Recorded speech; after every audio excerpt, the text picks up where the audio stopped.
দিদিমামুনি তো অন্ধ, চোখে দেখে না। আমি দীপ। একজন অন্ধের জীবনে দ্বীপের মূল্য অনেক। আশা করি আপনি আপনার দ্বীপ জ্বালিয়ে আমার নার্সারির অন্ধকার দূর করবেন। দেখলেন বা কত ভালো মানুষ, কত সহজ সরল। এই মানুষটাকে সবাই ঠগাইতে চায়, এর মধ্যে আপন মানুষ আছে।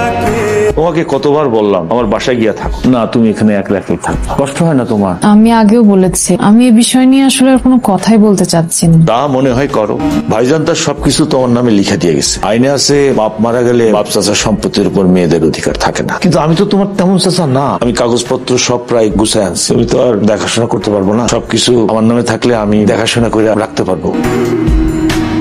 সিগারেটের গন্ধ। দীপ, জি আপনি কি সিগারেট খান? না, সরি আমি মিথ্যা বলেছি। আমি সিগারেট খাই। নার্সারি আর ফুলের বাগান ভালো হৃদয়ের মানুষের জন্য। আপনি যদি ভালো হৃদয়ের মানুষ হয়ে থাকেন তাহলে আর সিগারেট খাবেন না। দিদি, আমিও আপনাদের মতো একজন ভালো হৃদয়ের মানুষ হচ্ছে। মানুষ চাইলেই খারাপ হতে পারে না, কিন্তু মানুষ চাইলেই ভালো হতে পারে। আমি ঠিক করছি আমি আর সিগারেট খাবো না। আমার এই সিগারেটের প্যাকেট আর লাইটারটা আপনি আপনার নিজ হাতে ছুঁড়ে দূরে দূরে কোথাও ফেলে দিন। শিওর? একদম 100%। কত দূর গিয়ে পড়েছে?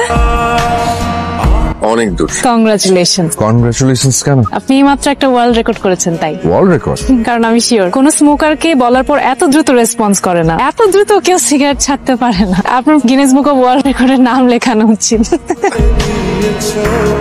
পাহাড় সমান কষ্ট চেপে বুকে একটা মানুষ এমন করে কিভাবে আসতে পারে?